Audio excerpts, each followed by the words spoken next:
All right, so Ray, check this out. You are an extremely talented business owner, entrepreneur, filmmaker. You've been here in the game in LA for how many years? Oh my God, too Forever. long, bro. I'm like a dinosaur. My dreads are like, anyway. You've worked with like so many killer artists, tons of people in hip hop. Yeah. It's incredible. Cameras, man. Like, what was the first camera that you used? What camera are you using now? What do you think the future is going to be regarding future technology, future improvements as far as camera technology?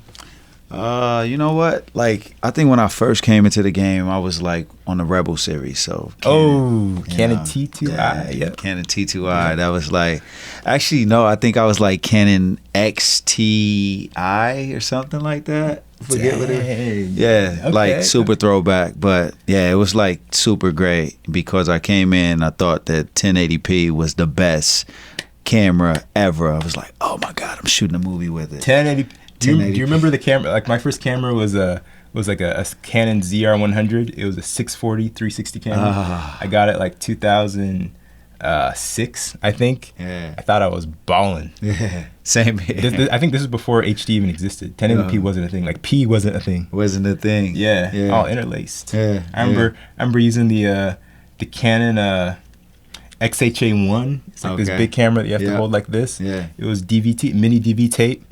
I remember it was 1080i, and I was like, "Yo, guys, check this out! 1080 HD interlaced."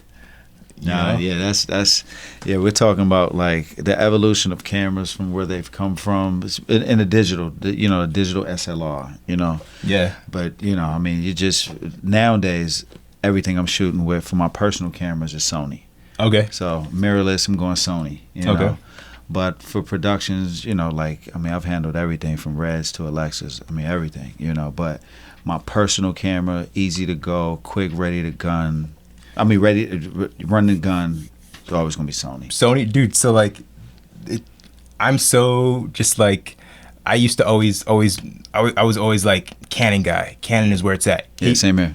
We all like to hate Nikon in the video world. I was like, it used to just be Canon and Nikon. Nikon, that's it. And there's some like I don't want to say dumb people, but like people that were just kind of like not in the know. They for some reason spent all this money on like the new Nikon. They for video and like Canon. It was very easy to make that decision. It was. Now and then Sony came and I was like, yo, everyone do Sony. Yeah.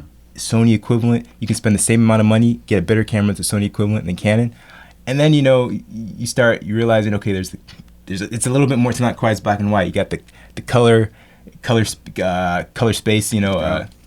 Color science, sorry. Canon still kills Sony, but Sony kills as far as like all the little extra effects like high frame rate and high resolution.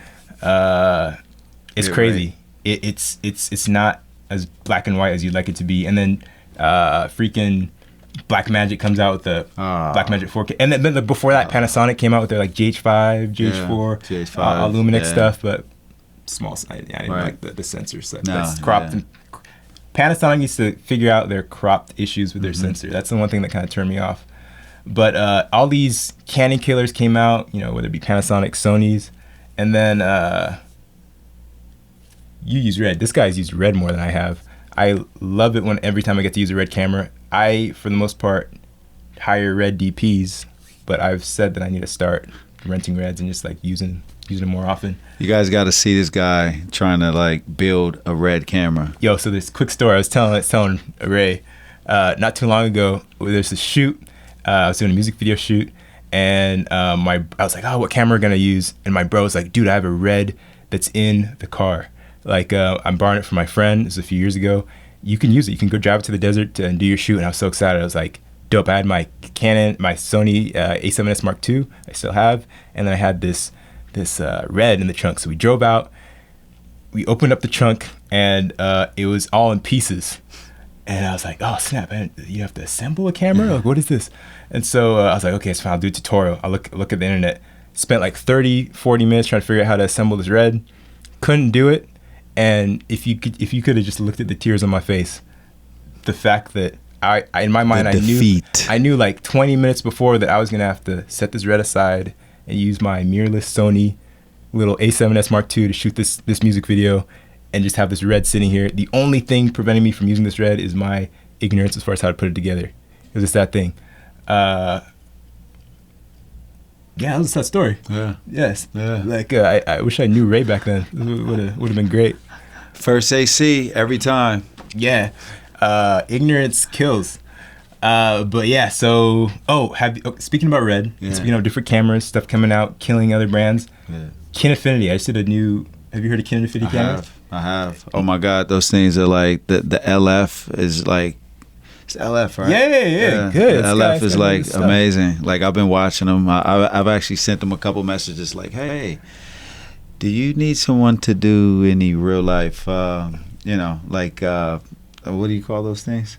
Like they send you it for free. And Yeah. See, I need you guys to send me one of those so I can send you my review. Yeah, this guy would be great. Yeah, I'd be that guy for that. Yeah. But it's a Chinese company. Yeah.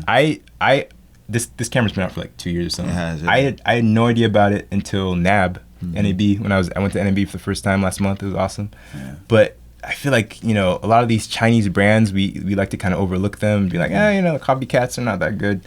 Not as good as like other brands. But they're coming up. Like I was not only Kinefinity, but all these like kind of like these Chinese lighting brands. Yeah. DJI has kind of been forefront for a while as far as drones and stabilizers and stuff. But yeah, China is rising. Yeah, it's true. Yeah, it's true. Technology-wise, they're doing amazing. Technology is just getting cheaper and cheaper, and it's great for us as creatives. Like it's the democratization of film technology, whether it be software, hardware, just knowledge in general. Yeah. It's incredible. Yeah. Another really good one for you guys to check out is Small Rig, like all of their components and things like that for building your rigs. I saw, yeah. I use a lot of small rig stuff, and all of that is imported from China. Wow. Yeah, it's great components for your rigs. So check those guys out too.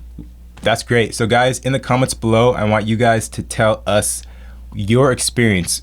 Give us your full journey from your beginning, the year that you started, the camera you started off with, the camera that you're using now, what your future goals are as far as what camera you're saving up for, and where do you think the industry's going. I want to hear your story because I always learn new stuff hearing other people's experiences. Yeah. Thanks so much, guys.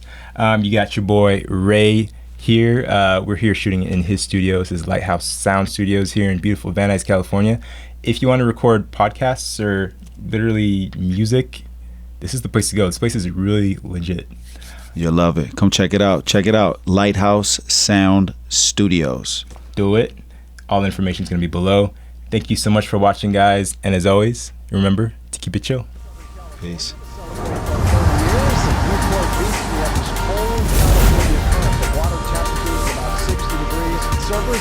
got a fairly good looking show for you.